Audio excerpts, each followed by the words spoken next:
viewers to the channel. Reverend Dr. J.W. Morrison, theologist, Central Coast, New South Wales, Australia. We're paddling on the Brisbane water, the beautiful Brisbane water.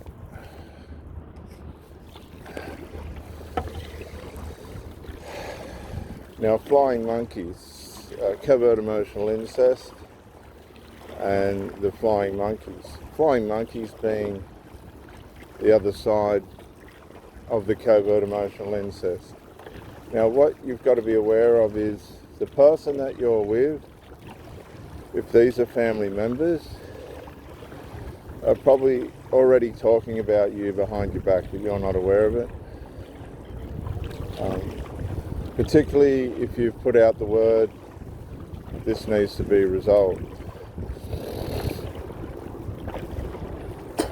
Just to remind you, I have got a cold. If I do make throat noises, etc., it's because of that. I am exercising.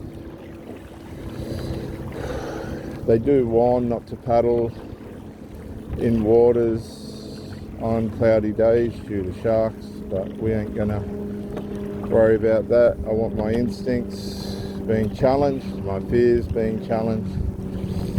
So we'll see how we go. God be with us. Flying monkeys, probably flying monkeys because the person that you're with has already undermined you to some extent. They've probably complained, whinged, had something detrimental to say about one thing or another. They won't see. A lot of these covert emotional incest people will not be transparent. They'll only be transparent inside the DNA relationship because that's where they feel safe. They can be immoral. They can backbite, be sarcastic, antagonistic inside that relationship and not worry about being rejected. It does cause an element of insecurity. There's always a deep element of insecurity inside the covert emotional incest relationship because they do practice a lot of betrayal talk, running down of people, undermining of people that are supposed to be close or family members. So there's always this sense of, am I going to be next? And usually they are. They will attack each other in the group, between the group. They'll collude. The two children might collude against the parent, and then the parent and one of the children will collude against the other child, and then the other child and the parent will collude against the other child. So it's toxic right throughout. Even the bind, the DNA extramaternal covert emotional incest bind is toxic because it's built on the undermining of the other adult partner who has probably been shunned, excommunicated to some degree. Even in the house, you'll find a lot of women will use the young male spawn to distance, undermine, decharacterize and character assassinate, aggravate the male of the house. He has probably let her down in different ways, but this isn't anything to do with the children. It's something that the adults should be dealing with, but they don't. They turn to the children for counsel and support, and then they surrogate the children to become mini husbands or mini partners, mini wives in the case of men with their daughters. And the viciousness of the husband-daughter scenarios can be very bad. We've just been dealing with a woman who was in a relationship with a man with two daughters. The daughters eventually disintegrated and grew animosity, enmity, and hatred towards the woman, the partner of the man. The man did nothing.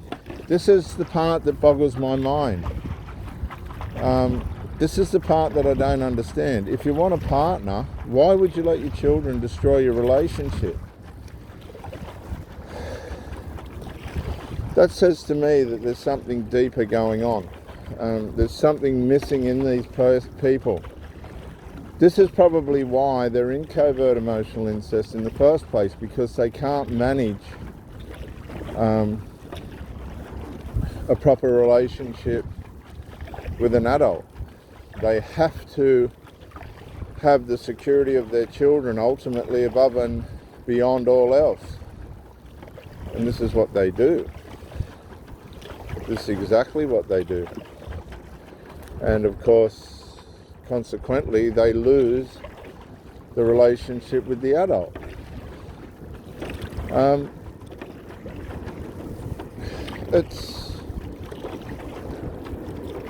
It's mind-boggling, viewers, how... See, I think what happens... Let me say this to you. A lot of people meet people and then automatically embark to try and establish a long-term relationship without getting to know the person, who they are, what's happened to them, how they've lived their lives, how they've tried to resolve problems, and what the consequential results of all that have been. Excuse me. There's a lot of people out there that are resolving their problems through medications. Well, at least they think they're resolving their problems through medications, alcohol, dope, and leaning on their children. In my second marriage, this woman, she was passive-aggressive, a passive-aggressive narcissist. And then she'd go overt. Overt is when you can actually see the action, narcissistic action taking place. And it's really frustrating and it's really cruel, especially when you're married to somebody and then they decide they're going to go, nah, that's lovely, it's too late then, you're married. It's amazing how well they can hide it until they've really got you anchored down. Well,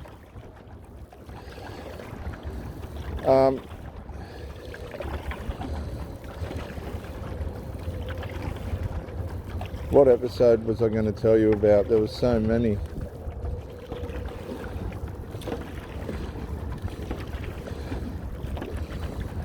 Oh, can't think at the moment. There were so many. But the flying monkeys, see, I thought she was a well-balanced woman. Her son would come and visit on the weekends from his dad's place, and I had no trouble with them spending time together and all the rest of it. Never caused a problem for him, ever. And as a matter of fact, as far as I understood, we all got on well together, but that wasn't the case underneath. These people just did not like who I was. They did not like what I stood for or what I believed in. And all this was going on behind my back. I didn't know. I was just trying to be a good husband, which I was. I know I was. I was honest, I was transparent, I tried to keep things in order.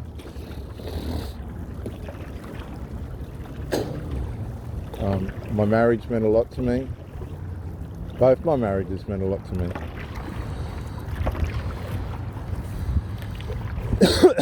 Well,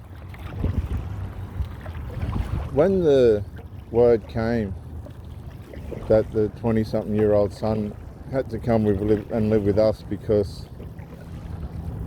he'd run his welcome out at his father's place, I didn't have too much of an issue with that. I knew it was going to reignite the covert emotional incest with the mother.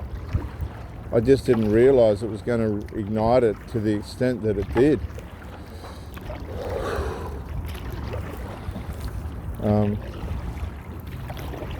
It was horrific. He wouldn't pay his rent.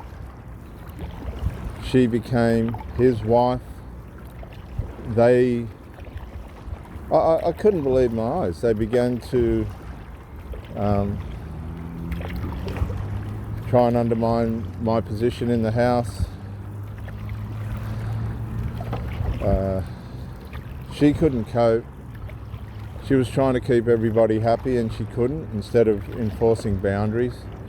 Because a lot of these mothers feel like they owe their children something for life,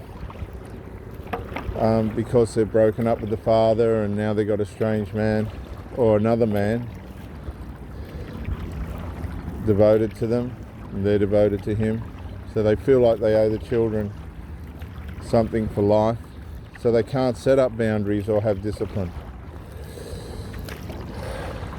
But they can, but psychologically they won't, which tells you straight away that you're with a very damaged person. Damage is always going to produce more damage, unless the person has the acumen to be able to stand up and go, no, we can fix this and we'll get this in order, and everybody will be happier and healthier, but they don't. So this father did nothing. The two daughters ran this woman out of the place where they lived. She had a breakdown because she couldn't understand why the man didn't defend her. She was the partner. No, he let the two daughters walk all over her, emotionally abuse and vandalise her.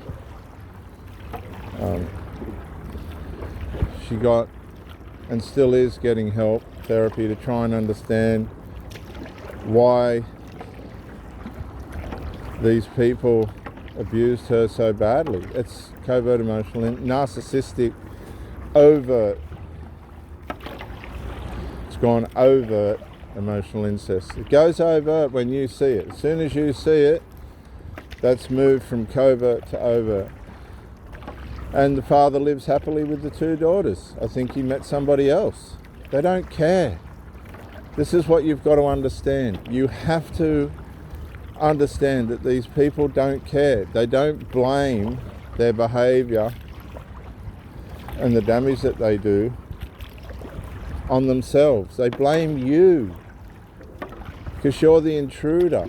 The covert emotional incest comes first. Okay, it just comes first. There's nothing you can do to change that. You have to accept that as we got rain on the water. I hope the scenery's nice for you today.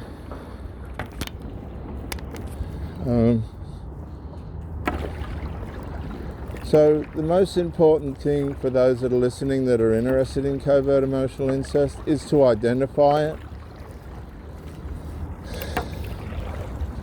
Understand that if the partner you're with does not set up sound, clear, visible operating boundaries that are healthy for themselves and the children and your relationship, then you're in big trouble. You need to back out. You need to be conscious and go, hang on a sec, we've got a situation here that's way out of my control. You need to back out and get therapy. Let your family know, unbiased family members without any bias. We're not looking for bias or blame or criticism. And your therapist know that you're in this situation because it can turn violent. Okay, I know that sounds a little bit extreme, but it can turn violent once you start backing out. If they're narcs, some people will want to get physical because you can't leave the narc. Oh no, that's not part of the plan. You can stay and be abused, but you can't leave. And so the flying monkeys will be working in the background to get you away from the person in the covert emotional incest. They're going to do everything they can, and in some ways the person that you're with, if they ain't resolving the problem and you brought it to their attention, unfortunately they're on board as well. Whether they want to admit it or not, they're on board as well. So it can get very uncomfortable, very complicated, and very damaging. Don't forget, you get brain and mind trauma from this kind of abuse. It can take months, years to unravel the insanity. But covert emotional incest is way more dangerous than what we realise, especially the overt narcissistic emotional incest, where they're actually manifesting in front of you and they're just going to take you out. This is Reverend Dr. J.W. Morrison, theologist, New South Wales, Australia. Central Coast, New South Wales, Australia. That's the Central Coast Stadium over there.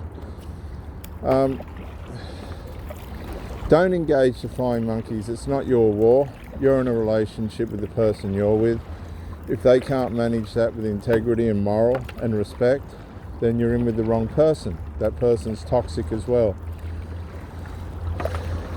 They will go and towards and favour the covert emotional incest because that's their children.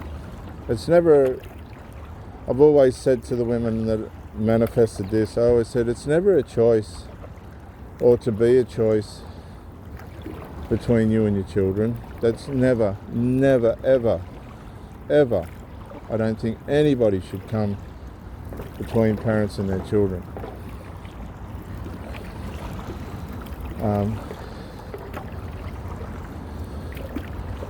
And this has to be made clear because they'll make up excuses like you're jealous. Another one is you're insecure, you have no confidence. But jealousy is the big one. It's not about jealousy. That might be the first thing that comes to mind. Am I jealous of these people? No, you're just sensing the wrong bond between them.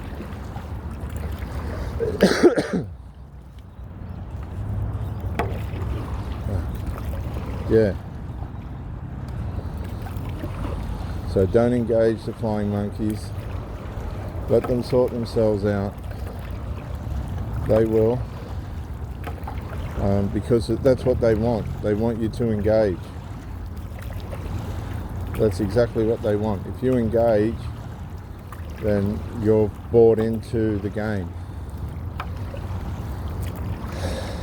And then they can entangle you in arguments and in fights, and then start to smear campaign you and assassinate your character as being a troublemaker because you've engaged in a fight with them. If you go latent and just let the monkeys swing around the trees, throwing bananas and stuff at you, then they've got nothing on you. They can only fight with each other. And that's the biggest secret of all. If you can stay out of the conflict, out of the delusions, because they'll make stuff up, then you're going to end up in good stead. You're going to end up in a good place. This is Reverend Dr. J.W. Morrison, theologist, Central Coast, New South Wales, Australia. Thank you for joining me on how to deal with the flying monkeys, relatives, spawn, and other interferers in your relationship with a covert and overt emotional incestual person. Remember, the best thing is, once you've recognized it, is to get out. Just get out, go do something else, go and heal, pay whatever you have to, do whatever you have to, have time off work, whatever you need to do, and heal and move on, because you will not beat it. Bye for now.